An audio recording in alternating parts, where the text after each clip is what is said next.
Considero o seguinte, acima de tudo, é que é necessário os pais desta geração começarem a fazer uma mudança de mentalidade na educação dos seus próprios filhos. Ou seja, não quer dizer que os pais desta geração estejam a, de certa forma, não saber educar os seus filhos, mas têm que saber potencializar recursos nas crianças e nos seus próprios filhos para que no futuro determinados padrões de comportamento não possam vir a ser problemáticas mais tarde, certo?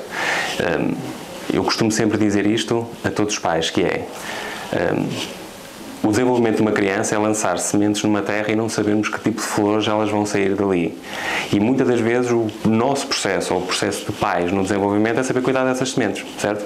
Não podemos criar padrões de comportamentos que mais tarde possam ser disfuncionais em determinadas problemáticas.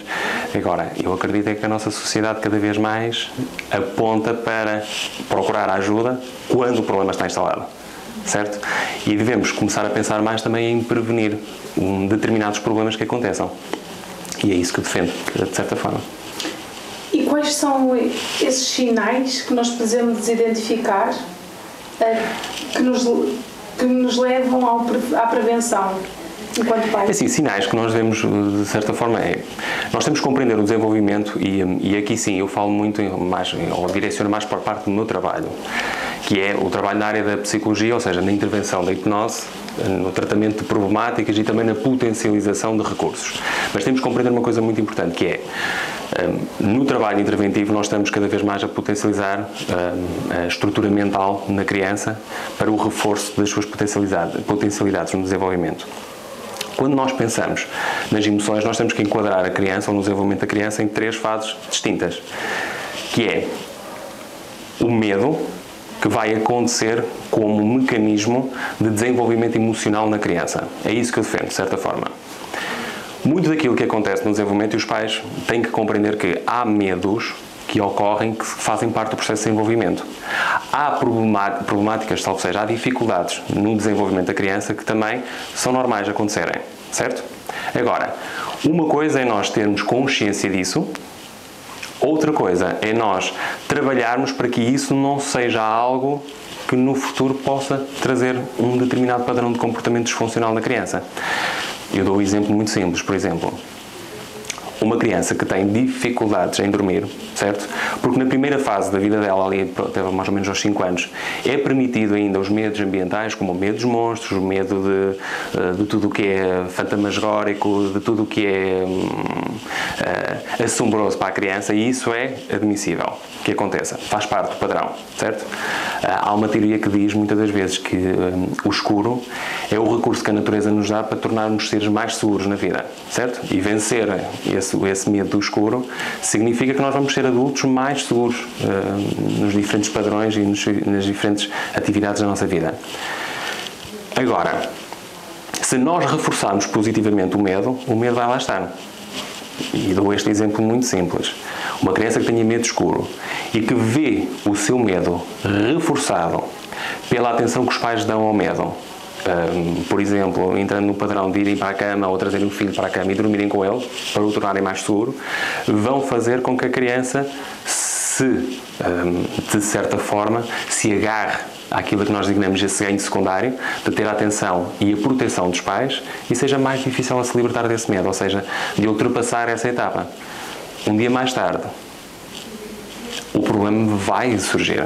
E aquilo que sempre nós dizemos e é isto que eu defendo, até aos 5, 6 anos de idade, uma criança dormir com os pais, ou os pais dormirem com a criança, não se vê isto como uma problemática. Mas ter uma criança, um jovem de 12, 13 anos, que tenha necessidade de dormir com os pais, ou tenha necessidade que os pais durmam com ele, isto sim já começa a ser uma problemática para os pais. E aqui, nesta altura, é que os pais começam a se preocupar que, calma, o meu filho tem aqui alguma dificuldade, algum problema. Agora, aquilo que eu sempre digo e defendo devemos começar a prevenir isso, certo? E buscar um bocadinho de dizer assim, não, se eu posso reforçar este comportamento, esta dificuldade, tendo este comportamento, eu tenho que saber mudar isto. E é isso que tem que se modificar um bocadinho na mentalidade, certo? E qual seria então o equilíbrio, não é? Não devemos deixá-los a chorar, nesse caso em específico, não é? Com os medos, Mas onde é que nós encontramos o equilíbrio? É sempre difícil dizer isso, ou seja, quando se fala de equilíbrio, é um facto, ou seja, tudo o que a teorias diz, deve existir um equilíbrio em tudo, na vida, certo? E tem que existir um equilíbrio. Não é fácil para os pais deixarem os filhos num processo de sofrimento, ou que para os pais também é um processo doloroso, certo? Ver um filho no quarto a berrar, a ter uma crise de ansiedade porque tem um medo, e o medo está instalado naquele momento, certo? Agora, tem que existir um equilíbrio. Eu defendo a máxima de que durante o conflito não se vai aprender ou não se vai introduzir nenhum padrão novo no comportamento. Ou seja, tem que se criar estratégias antes que ocorra o problema, certo? Ou seja, durante o dia criar estímulos diferentes de autoajuda ao conflito. Agora, nós temos que seguir sempre um princípio que é: o tempo também é o nosso melhor aliado, certo? E há situações que entram, ou seja, que acabam por ser transitórias. E com o próprio tempo, e se pensarmos desta forma que é, vamos comparar o desenvolvimento como uma espécie de um puzzle que vamos construindo. Por vezes, em determinadas alturas, nós enganamos na peça e colocamos uma peça errada no sítio. O que nos vai impedir de nós darmos continuidade àquele puzzle. E aquilo que nós muitas vezes dizemos é que temos que procurar essa dita peça, tirá-la do sítio e colocar uma mais correta para continuarmos a dar um seguimento a um determinado padrão. É isto que é extremamente importante que aconteça.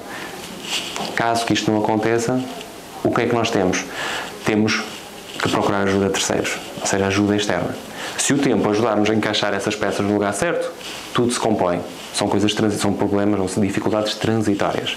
Isto não acontecendo, nós temos que procurar ajuda externa para encontrarmos tal equilíbrio para a estabilidade emocional da criança. Agora, é difícil para dizer para os pais, ok, vamos entrar neste processo de rotina, e vou pegar novamente o exemplo da parte noturna. É uma das grandes problemáticas nos dias de hoje, é um facto também, de dizer aos pais, ok, vá deitar o seu filho, saia de lá e ele fica a chorar 3, 4, 5 horas, não se preocupe com isso, que ele depois já descansar e vai adormecer. É doloroso para os pais também compreenderem ou fazerem isso dessa determinada forma, certo? Por isso, tem que existir aqui o equilíbrio, certo? É importante que isso aconteça, mas também é importante que se façam outras coisas para diminuir a intensidade desse sofrimento. Mas é certo fazer isso? Eu não defendo o que é certo ou o que é errado, certo? Isso é que é importante compreender isso. Há teorias que dizem exatamente isto, deste desvínculo, tem que existir este desvínculo, ou seja, é quase como que estamos num processo de transformação, certo?